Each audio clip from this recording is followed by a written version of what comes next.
The truth is out there. Knowledge is power.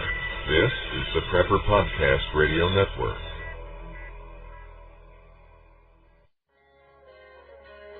The new Be Prepared for Christmas package from Sun Ovens contains everything you need to harness the power of the sun for cooking, water, and dehydrating. The perfect gift for the preppers or outdoor enthusiast on your shopping list. A sun oven uses the sun's power to bake, boil, or steam food, heat water for purification or personal hygiene, or solar dehydrate. When you use the sun's power on sunny days, you preserve your fuel storage for rainy days. Sun-baked foods retain moisture, have less shrinkage, and do not burn. Sun-baked roasts are tastier and more succulent, and sun-baked bread has unparalleled taste and texture. The new Be Prepared for Christmas package lets you roast an 18-pound turkey. For the past 26 years, Sun Ovens has been proudly made in the U.S., are durable, and have a long life and come with a 100% satisfaction guarantee. Don't be fooled by cheap imitations. For a discount coupon, visit sunoven.com/podcast. That's sunoven.com/podcast. And with winter comes dangerous driving conditions. Get your vehicle ready for bad weather by getting it serviced as soon as possible. Prepare for emergencies by packing food, water, warm clothes, and weather-appropriate shoes or boots. Don't forget to check the spare to make sure it's usable. Stay informed on bad weather, dangerous driving events by visiting prepperpodcast.com. When Christmas comes, you don't want your family to stare at an empty chair. Are you sick and tired of having your First Amendment harassed or censored on Facebook? Use no more, as we now have a new alternative to Facebook. It's called Awareness Act. Awareness Act is a social network designed for patriots, to be used by patriots, and is ran by patriots. Stand up and help in the fight to protect your constitutional rights. Patriots can create pages, blogs, videos, documents, articles, and so much more. We even have a unique news feed system that allows you to share, read, or connect with any patriot on Awareness Act. We are a dedicated tool for patriots to use against the tyranny our Constitution is facing. So if you're tired of having your rights infringed upon, come check us out at www.awarenessact.com. Again, that is www.awarenessact.com, the social network for patriots, not potatoes. Whether you take me for the fool, I know that I can be. Whether you see me eye to eye. Have you ever wanted to generate your own supply of electrical power, even save money on your electric bill? If so, this is going to be the most important message you will ever hear. Solar power generators are now available. These emergency backup systems provide life-saving electrical power when you need it most. Unlike gas generators, a solar generator runs quietly, emits no fumes, and produces electricity from the sun. It's like having an electric power plant running quietly in your own home. Run sump pumps, shortwave radios, computers, and even keep your food from spoiling. Whether it's hurricanes, ice storms, brownouts, or blackouts, you'll never suffer through painful power outages again. And here's the best news, a remarkable fall truckload sale going on right now that gets you $1,700 in bonuses when you buy a solar generator. To find out why solar generators are the best generators and get $1,700 for doing so, go to falltruckloadsale.com. That's falltruckloadsale.com. Generate your own supply of electricity. Go to falltruckloadsale.com. That's falltruckloadsale.com.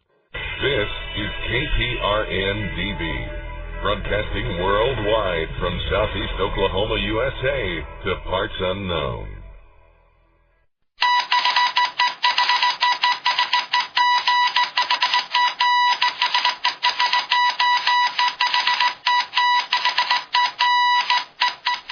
This is November 18th, 2012, and you're listening to The Soul Survivor. It has been an interesting week, to say the least. Worldwide, the Israeli-Gaza situation is beginning to unfold. It is beginning to increase. Egypt has, I say Egypt, let me be fair. There have been rockets from Egypt fired into Israel. Now, who pulled the triggers yet to be named, but they did come from Egypt. What's going to happen and unfold in this situation is still anyone's guess. So keep your eyes and your ears open, because whatever happens in this is going to dramatically affect the United States of America.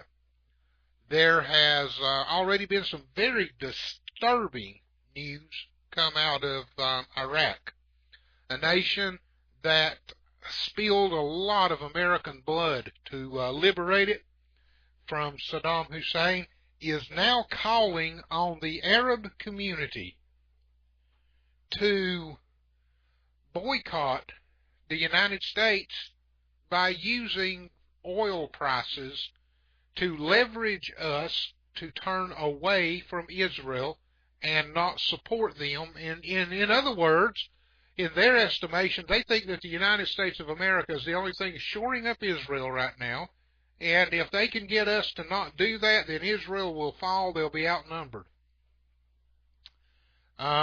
Unfortunately, they're wrong. I don't know how you feel, but as a born-again Christian, Israel is God's chosen people. Genesis chapter 12, verses 1, 2, and 3 will describe that. Instead of me telling you, reading those to you, I'm just going to encourage you to go pick up your Bible, blow the dust off of it, open it up, and read those for yourself. That would be the best thing you could do for yourself during this time and during this situation. And regardless of what CNN, MSNBC, or any other indoctrination station wants to try to fill your head full of, let the Bible tell you firsthand how God feels about Israel. And in the same process, let the Bible tell you how God handles countries who support Israel and those who turn away from Israel. So God will take care of Israel, and He will see to it that Israel survives according to His prophecy. It doesn't matter who does or does not help them. So the Arab nations are fighting a losing battle. They're the only ones who have yet to realize it. Now, with that said, here at home we have the physical cliff coming, and of course that's comprised with the Bush-era tax cuts are going to expire, and then the cuts on defense spending and entitlements are supposed to roll into effect. Obamacare rolls into effect, and there have been a lot of spin-offs that's came out of that. A lot of companies are taking a lot of very drastic measures to help themselves during this time and to shore up their profit and their bottom line. These situations, as they unfold internationally and nationally, point to one thing for the American consumer. That's you and I, the common man. That's higher prices and availability problems.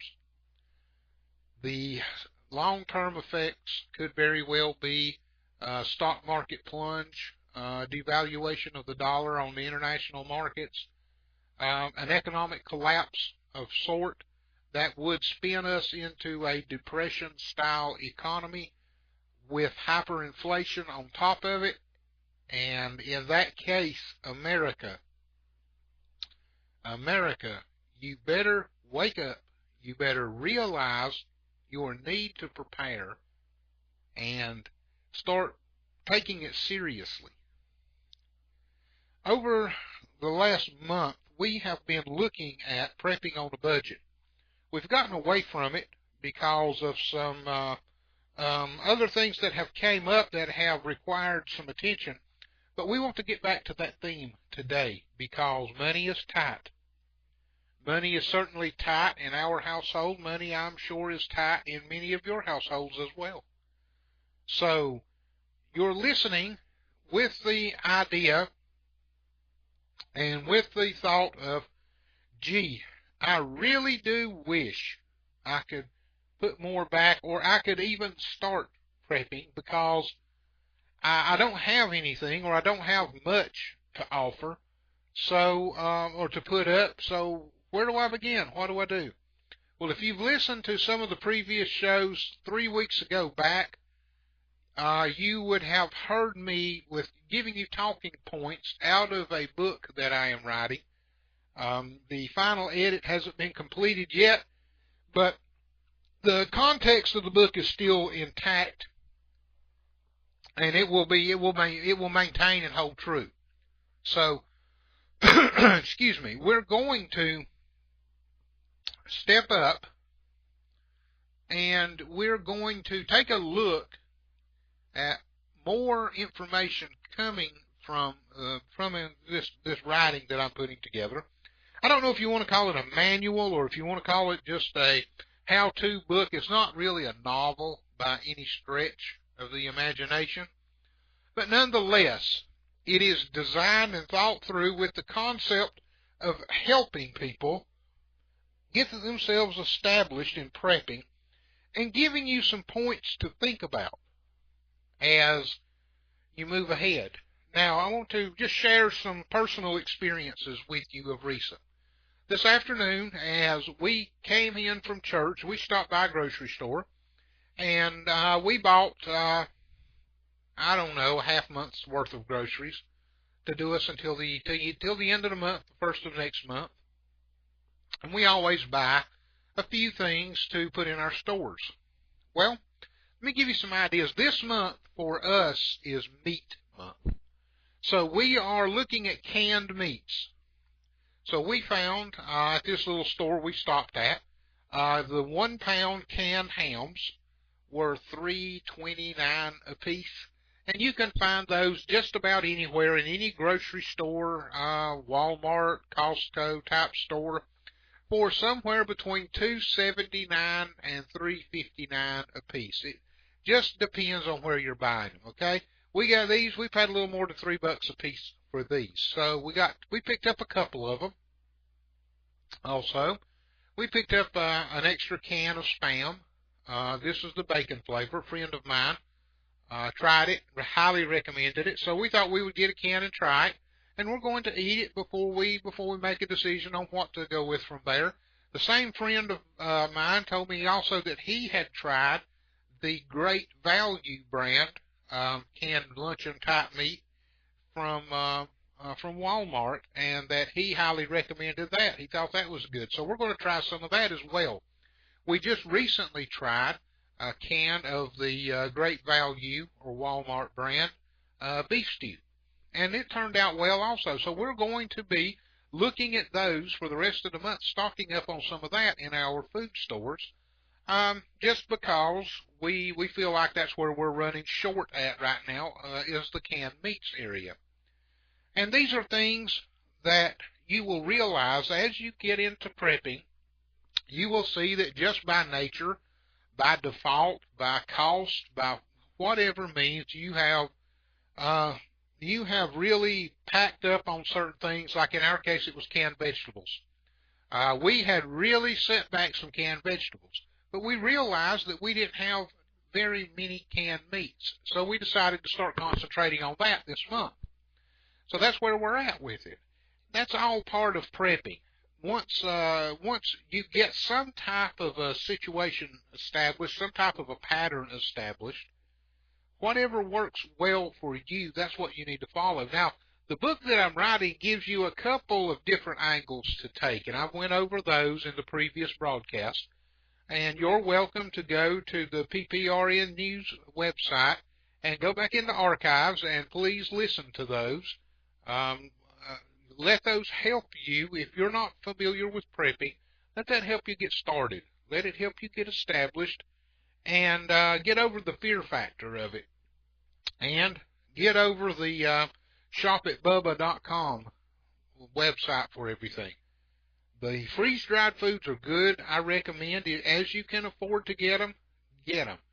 But understand, if you go to bubba.com or Bubba's Survival Store down the road, you can buy everything that you need there if you have the money. And there's nothing wrong with it. Those guys are selling great products. I highly recommend them if you can afford it. But what we're talking about are the millions and millions of families out there who can't afford to buy that and still want to be prepared. They're worried about the winter storm that may hit. They're worried about the hurricane or the nor'easter that may hit. They're worried about the tornadoes. They're worried about the power outages. They're worried about these things and not being able to get supplies. They're worried about the hordes that come to the grocery stores every time the weatherman says snow. And they clean the shelves off, and there's no more food coming for at least 3 days. So, how do you prepare? You're a single income household. Maybe you are 2 incomes, but those 2 incomes aren't very much. How do you set aside and get prepared? Well, we're going to continue on with that thought. Now, you've got some preps. You've put some stuff back. How long will it last? So, well, we've got an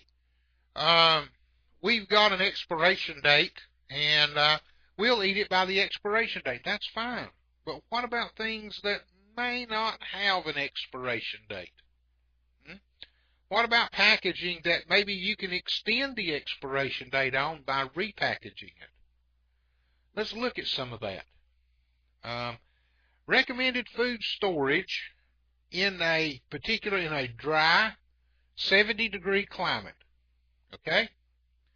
Now, these storage items and the times and everything I'm going to give you are going to be very conservative.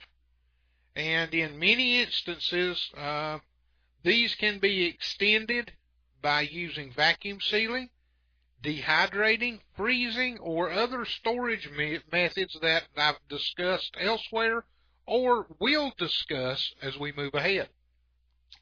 How about baking powder? Do you ever think about storing baking powder? Now, if you store raw material, raw components of baking, you can do it. You can store a lot more for a lot less because you have to mix them together and you have to put some work and some skill into it. So, the more you learn, the less you need. The more you know, the less you need. Remember that. Baking powder. It will store till the date on the can if it's sealed and if it is bone dry. Okay? Baking soda. It will store for around 2 years if it's sealed and dry. Biscuit, brownie, or muffin mix. 9 months, sealed, cool, dry, and weevil proof. Okay? Now, weevil proof are little worms that get into flours and grains and things of that nature. And if you seal them, vacuum seal them, as we talked about earlier, put oxygen absorbers in them and put them in plastic food-grade containers, or put them in the Mylar bags and put the Mylar bag in a plastic bucket and seal the top of it, you should not have problems with weevils or bugs or things like that in your flour, grains, or pasta-type products. Bouillons, cubes, or granules, either one, should last you for 2 years, sealed, cool, and dry. Cake mixes, regular cake mixes, 9 months if they're sealed, cool, dry, and weevil proof. Angel food, 1 year, sealed, cool, dry, weevil proof. Canned food, metal can, non-acetic type contents, 2 years, cool and dry. And if you look on your cans, on your use-by dates, it's usually somewhere within a 2-year window. Metal can, acetic, 12 to 18 months, cool and dry. Again, look at the date on the can. Glass jars, 2 to 3 years in a dark, cool, and dry environment. Now, let me say this about glass jars. Those are not talking about home canning or home pickling. Those are talking about the glass jar components or groceries that you will buy, jellies, peanut butters, if you can still get peanut butter in a glass jar. But anyway, it will be your jellies, it will be things of that nature that are pickles, things like that that are done, and they have a used by and eat date on them as well. Chocolate, semi-sweet or unsweetened bars or chips, 18 months, cool and dark. Now, that's in the plastic bag that they come out of the store in. Take that plastic bag, put it in a vacuum seal bag with an oxygen absorber, vacuum it down tight, and you have basically increased the life expectancy to the umpteenth degree, okay? Chocolate syrup, 2 years, cool and tightly sealed. Again, that's in the container out of the store, okay? Cocoa powder or powdered mixes, 8 months, sealed and cooled. In a cool place, again, you can extend that by vacuum sealing it or by putting it in a canning jar and doing dry canning as well. Okay. Cornmeal, 1 year if you keep it dry and weevil proofed. Okay. Now that's, again, that's pretty much in its container. If you leave it in that, if you dry can it, put an oxygen absorber in it, who knows how long it will last, okay? Cornstarch, 18 months, dry. Crackers, 3 months, kept dry and weevil proof. Again, that's, if you want to put them in a vacuum sealer bag, vacuum it down with an oxygen absorber in it, who knows how long the crackers will be able to stay crunchy and edible. Refined white flour is 8 to 12 months, dry and weevil-proof. Whole wheat flour, 4 to 6 weeks.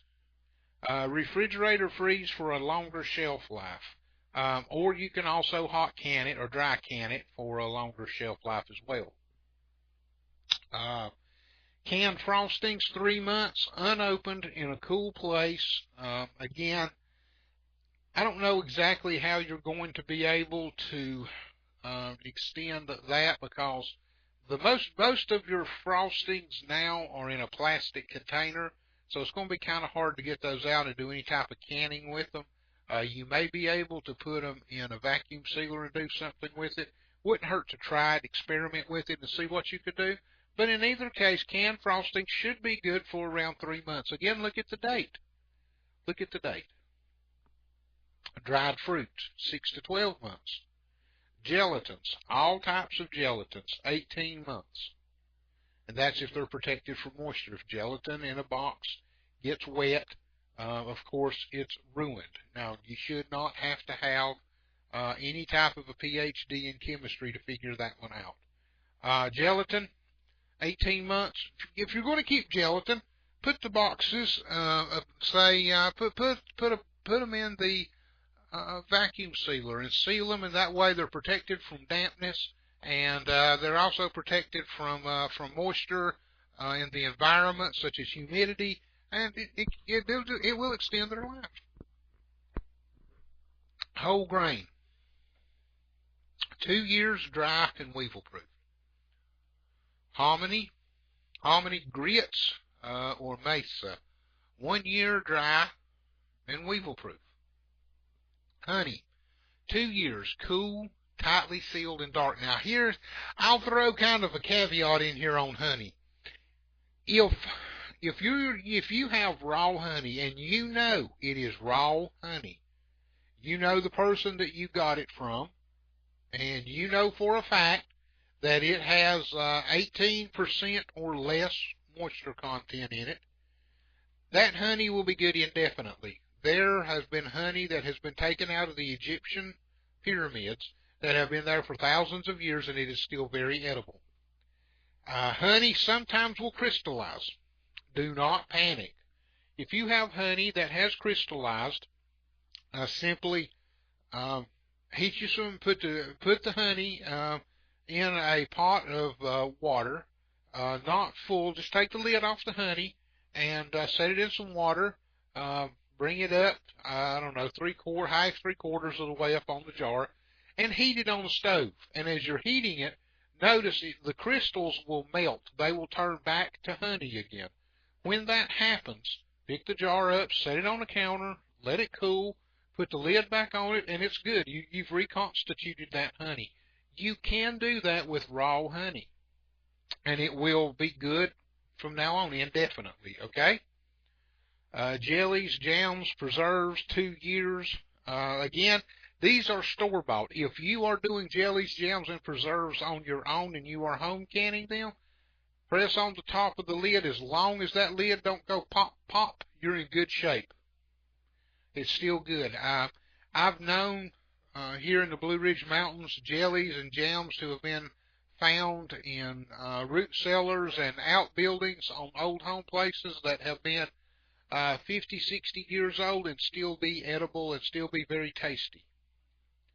Molasses and syrups, 2 years tightly sealed. Again, if you know where it comes from and you know that it is pure, it is raw stuff, raw materials. Now, molasses, they will get stronger as they get older.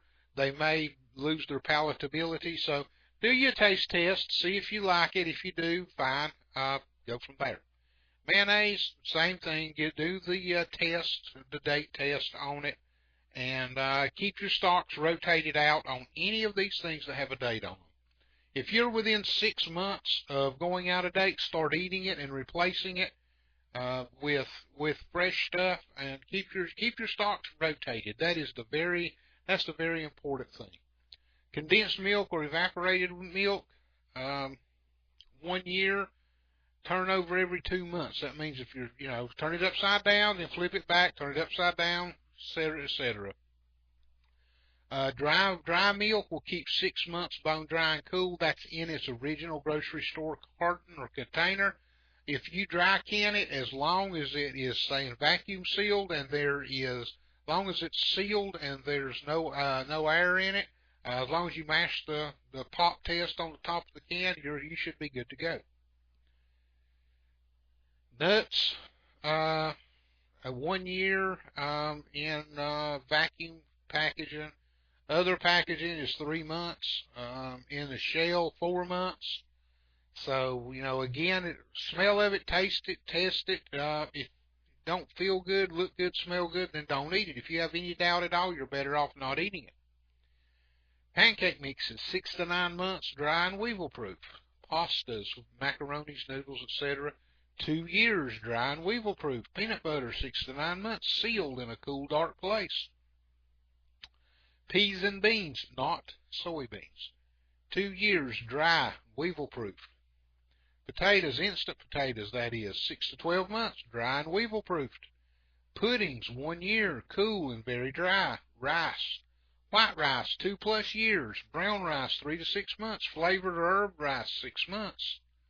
Salad dressings, 10 to 12 months. Salad oil, 6 months. Sauces and gravy mixes, 6 to 12. Shortening, solid shortening, that is, 1 year. Soup mixes, 1 year. Brown sugar, 2 years, tightly sealed. Confectioner sugar, 18 months, tightly sealed. Syrups, corn syrup-based materials and syrups, that is, 8 to 12 months. Vegetables, dried vegetables, 1 year, cool in a dark place. Vinegar, 2+ years, sealed. Now, vinegar, that's... I've seen vinegar 4, 5, 6 years old that's still good. Test it, check it, see what you think. Again, if you're in doubt, throw it out. Determining storage life is an inexact science. There are many variables. Humidity in the area that you're talking about. What is cool compared, that going to be determined. 70 degrees is generally considered the proper ambient temperature. Again, this is going to be something you're going to have to learn how it's affected in the area that you live in. It's not an exact science. It's something that you could write a whole book on just researching these things that we're talking about here, and still you're going to have areas, you're going to have gray areas. Now, here are 4 factors that always affect food storage, though. Temperature. Temperature has more to do with how long well-dried food store than anything else.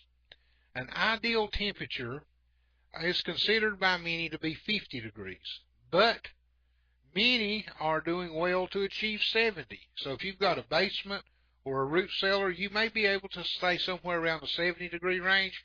Unless you're in a cooler climate, you're not going to be able to maintain 50. But then again, it depends on how you're set up and where you're set up, okay? Just understand, the lower the temperature, the longer the food will last. This rule of thumb also applies to garden seed banks. So for you gardeners out there, here's something interesting. The USDA states, and this is a quote, each 5.6 degrees Celsius or 10.9 degree Fahrenheit drop, say 11 degree drop in temperature, doubles the storage life of seeds. So keep that in mind. For each 11 degrees in Fahrenheit, you can drop the temperature, you can double the storage life. So there's a limit as to how far that applies, and no doubt the opposite is true just as well. For every 11 degrees rise, it halves the storage life of seeds. So, and the theory holds true for non-gardening seeds as well, like flower seeds and herbs and things like that. So, let's take a look, for example, seeds that are stored under a constant temperature. Okay? If you had seeds that were stored in 39.76 degrees Fahrenheit, you would have a storage time of around 40 years. 70 degrees, around 10 years. 100 degrees, around 1.25 years. So, the above chart, the chart that I'm talking about, and I've got listed as an above chart here in my notes and on the pages of this book, shows the relationship between temperature and storage life. So, let's take a look with food products. Now, let's take a look at an example. If you have an unopened paper bag of white flour stored at 70 degrees in a dry climate and sitting there for 3 years, it may make nice looking bread, but it also may have an old and a bad flavor that will make it difficult to eat. So think about that stuff. Another example, suppose you live in an area with moderate temperatures and have a 4-gallon can of wheat that had been stored in a garage loft for about 30 years. Now, your summer temperature in this area is an average of about 90 degrees in the attic. Even though wheat will store for over 30 years under good conditions, the bread from this particular wheat will probably taste bad. And after a few batches, you may just throw the whole thing of wheat away. It depends on how hungry. It may not make you sick. It just may not be palatable. And the nutritional value may be adversely affected as well. So understand this about food storage. Even with the very best packaging methods that you can employ, if you're planning to store food in a warm environment, understand that it will only last a fraction of the time it would if stored in a cool, dry place. You should be able to expect good storage life if the temperature is at 60 degrees or below. Optimum storage temperature is 40 degrees or less. Now, it's important for you to find a place where temperature remains constant. Temperature changes can adversely affect food. It can make it spoil. Also, understand and practice rotation of food. Okay? The second item we want to talk about is moisture content. If we look, we'd take a look at USDA nutritional tables for dry beans, grains, flours that contain an average of 10% moisture. It's difficult and unnecessary to remove all moisture from food, but it's imperative that any food be stored as dry as possible. So understand, when you're talking about storing dry food, it's just about impossible under normal household conditions to remove all the moisture, and at the same time, it is not necessary to remove all of the moisture. Remove as much as you can, pardon me, and get get excess moisture out, because excess moisture will allow food to spoil right in the container. It will set up bacteria, bacteria will set up mold, and mold will ruin food. For long-term storage, especially with grains, it's important that they have a moisture content of 10% or less. Now, to measure this is just about impossible unless you want to buy some special equipment. It's important to know that you may not even be able to dehydrate foods at home that reach the level of commercial foods. Dehydrating machines are nice. We have them. We use them. But understand, if you're going to dehydrate food for long-time storage, you need to be able to do it where it's crispy, where it has a crisp snap to it when it's bent. That usually gets you at 10% moisture. Most home dehydrators will only dehydrate food to a rubbery consistency. That will not give you a long or a decent storage life. Food will spoil. Okay? So understand product moisture content and how it affects food. Now, atmosphere. Foods that are packaged in air don't store as well as foods put in an oxygen-free environment. Air, as its very component, contains oxygen, which oxidizes many compounds in foods. It causes them to grow different types of bacteria. One of them, one of these, any of these bacteria can cause foods to go rancid. Food storage companies have some different processes that they use to remove oxygen. A lot of times they use an inert gas such as nitrogen. If you choose to do your own, you may want to use dry ice, which gives off carbon dioxide and probably works just about as well to absorb. You can use oxygen absorbers. These are what I use. They're very inexpensive and they do a wonderful job. Air contains 78% nitrogen, 21% oxygen, leaving about 1% for other gases. If the oxygen is absorbed, what remains is 99% nitrogen in a partial vacuum. If oxygen absorber packets are used, you need to take care on how you use them, especially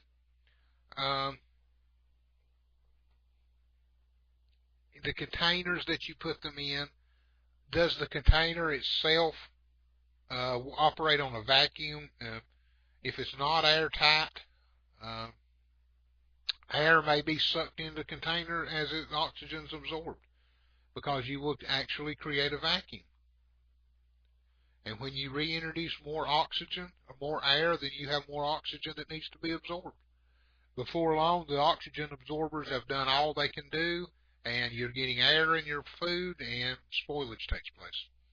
So in a nutshell, what I'm saying is for the atmosphere, it needs to be stored in a vacuum-sealed container, whether you use a vacuum-sealed machine in a plastic bag, whether you learn to do the dry canning method. It needs to be stored in a vacuum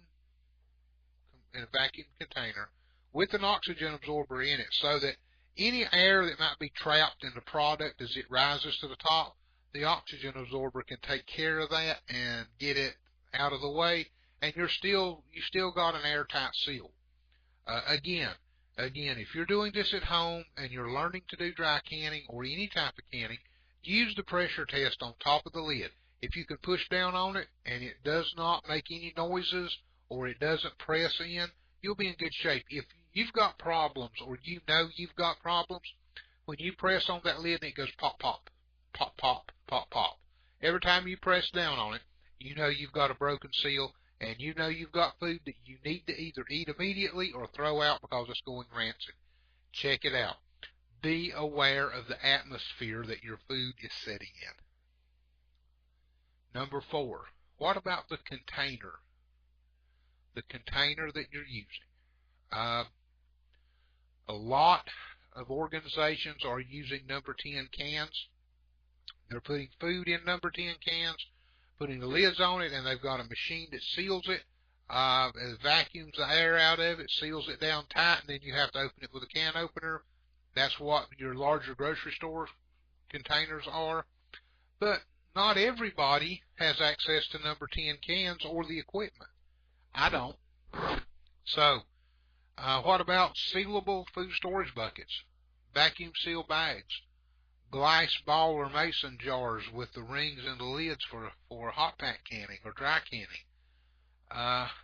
Whatever you decide to use and whatever you decide to work with, make sure it is food grade. You're risking tainting your product if it isn't food grade, if you're going to use it for long-term storage. Plastic bags, trash bags aren't good. Trash bags usually have an insecticide that's sprayed on the inside of them, so putting food in trash bags is not a good idea. Plastic bags like the grocery store bags, not good. They will not seal. You can't get them airtight. Anything that's got relatively thin, made out of relatively thin plastic, it will breathe and it will allow air to pass through it.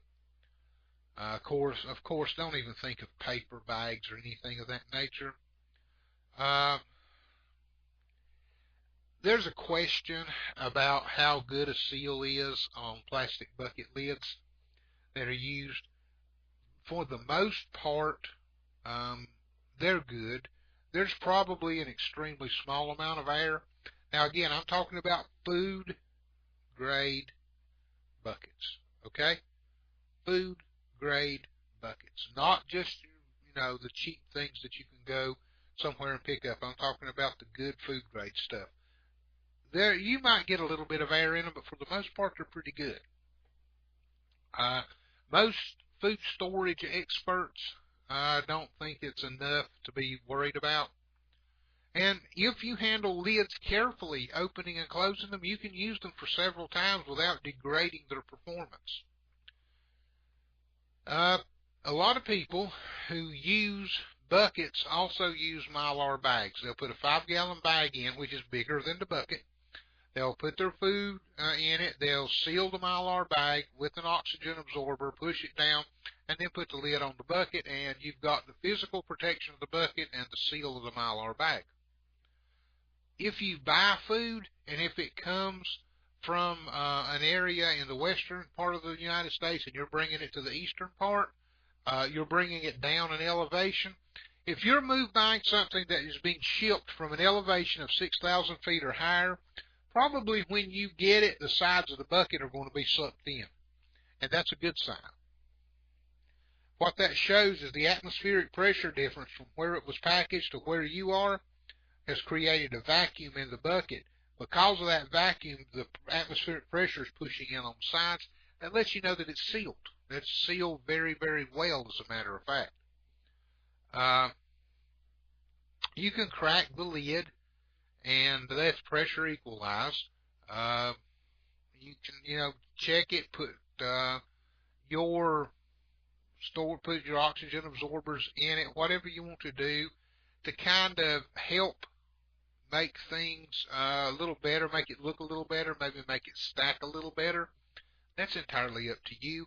Just understand that it's not a bad thing if you run across this. Now, what about, we've talked about bulging cans. Bulging cans are a result of carbon dioxide gas, which builds up a pressure inside, which allows it to come out like a belly. That can be a bad thing. Smell of the food. If in doubt, throw it out. It is better to throw it out and do without that food than it is to risk getting sick. So, if you're looking at doing this, and I know we're talking about a budget here, storing food is not cheap, and it is not easy. It's something that has to be gone into with a great deal of thought, especially the more limited your budget is, the more thought you need to put into what you're doing, the more knowledge you have to gain. And listen, you don't want to just spend all of your time reading and thinking and talking. But you don't want to throw caution into the wind and just go out of fear and start buying stuff either. Here is the caveat to all of this. Successful food storage. It's better to have a little bit of good food than it is to have a lot and have just a small amount that you can eat. Okay? So what you want to do is approach this intelligently. There are plenty of places you can go and buy get good deals on food. Okay? There is no such thing as cheap food. All right? I wish there were, but there isn't. The best thing that you can do is to prepare to be smart with your preps. If you're smart with your preps, then you have done the very best that you can, and you have got the very best deal that you can get. So the smart thing to do is to think, ask questions, research, and then put to work. So with that said, store brands are probably going to always be your better value as far as cash money goes. You'll be able to get more for less. Buy in bulk when you can buy in bulk.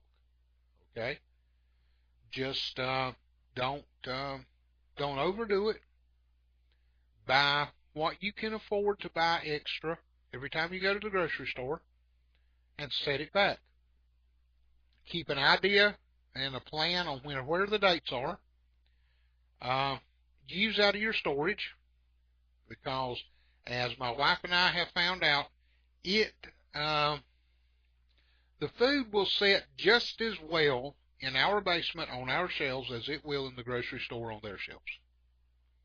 All we have to do is go down there when we need something, look at the dates, get the oldest stuff first, and she actually cooks out of her preps now pretty much on a daily basis. She'll go down there, if she needs a can of green beans, she'll look around, she'll get the oldest can of green beans down there, she'll bring them up, that's what she'll cook. Next trip to town, she'll buy 2 cans of green beans. She'll put both of those downstairs and bring an extra can upstairs and have that one on standby next time she's ready.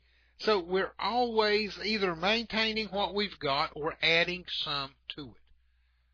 That's the secret to prepping on a budget and doing it sensibly and doing it over a short period of time. You learn as you develop a prepping lifestyle that you grow, okay? You grow in your knowledge and your understanding and your comforts of what you're doing, and as you grow and as you develop in that growth and in that pattern, then what will happen is you will reach out and you'll experiment more. And you'll go out with things like grains and grinding your own wheat and doing things of that nature, which is where we're starting to experiment with now, because we partnered with another family and we made a large bulk food order that has dried beans and lentils and grains and different things in it, and it's supposed to come in sometime this week or early next week, and when it does, we're going to divide it up, and then we're going to have large packaging to do, or probably what we will do is dry can it in small containers.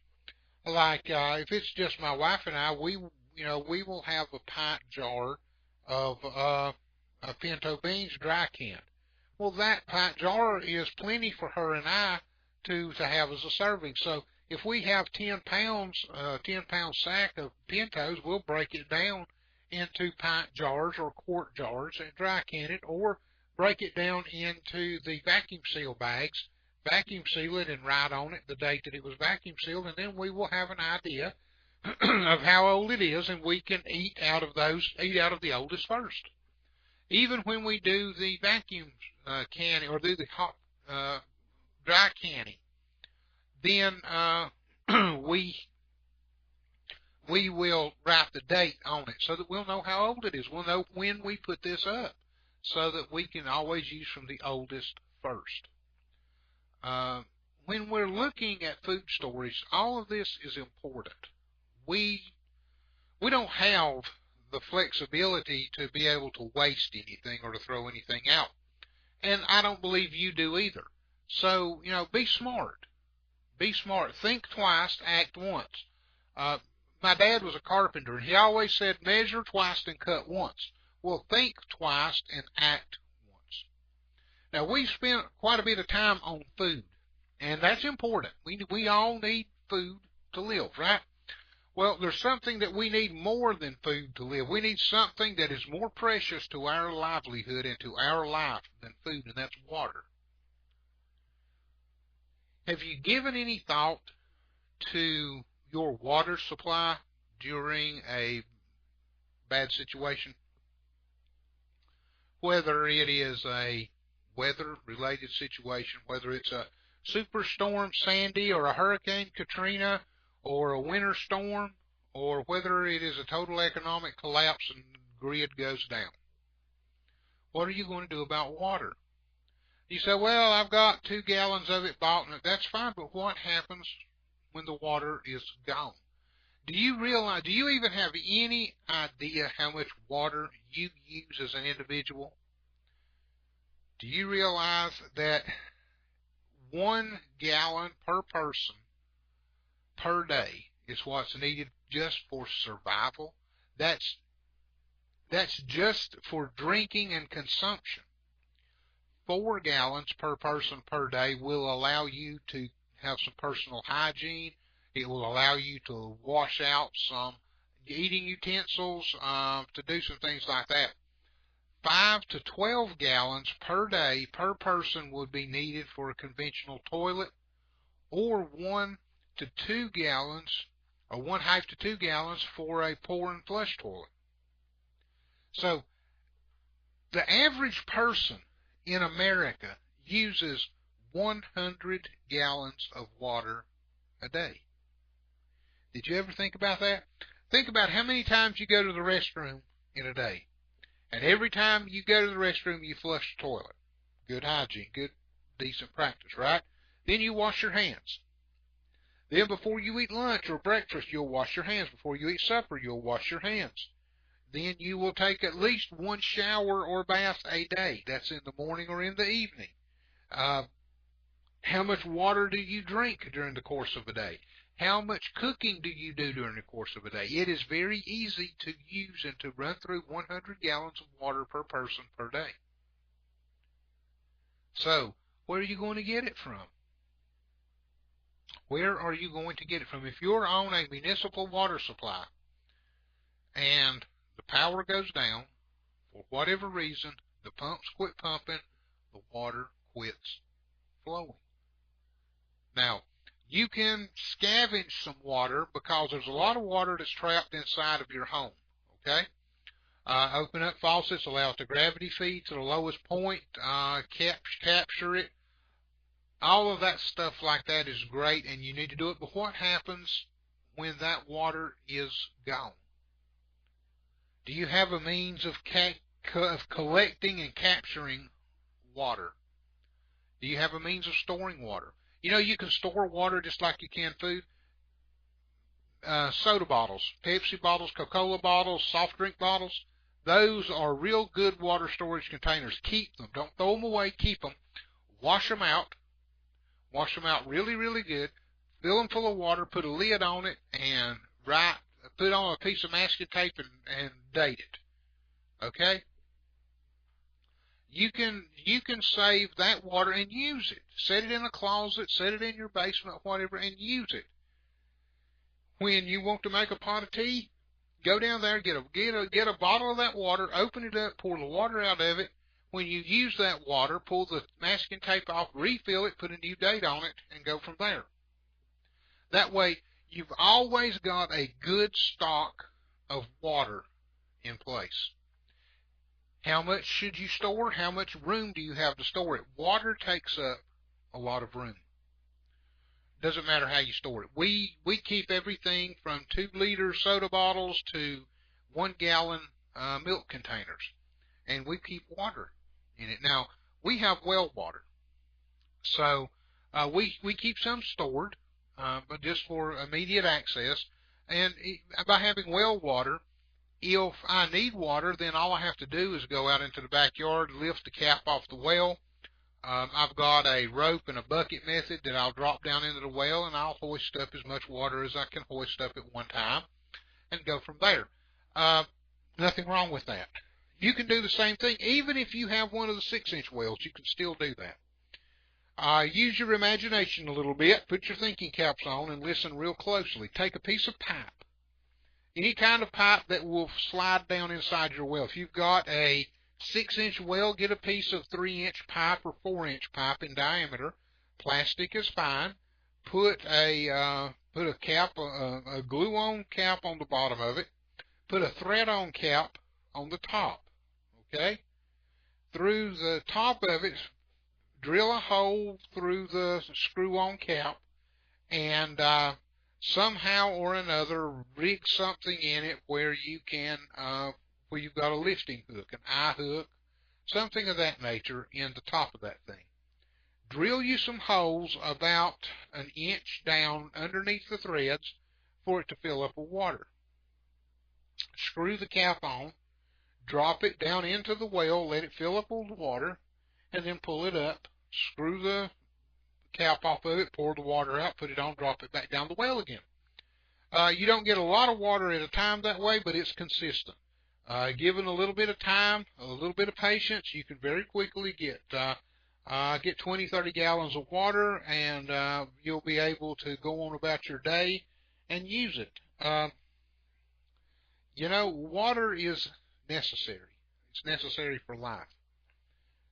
For those of you who do not have a freshwater well, who are in municipal water systems, maybe you store some water back and it's gone. You still don't have any water coming.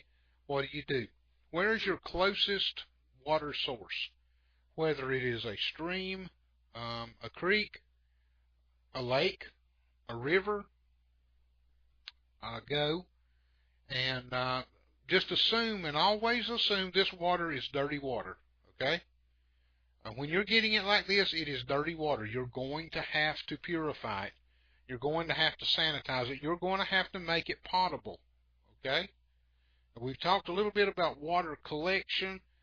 We've talked about spring water, surface water. You know, all of these things like that. There's pathogens that could be in there, protozoa, bacteria, viruses. So it's going to have to be treated.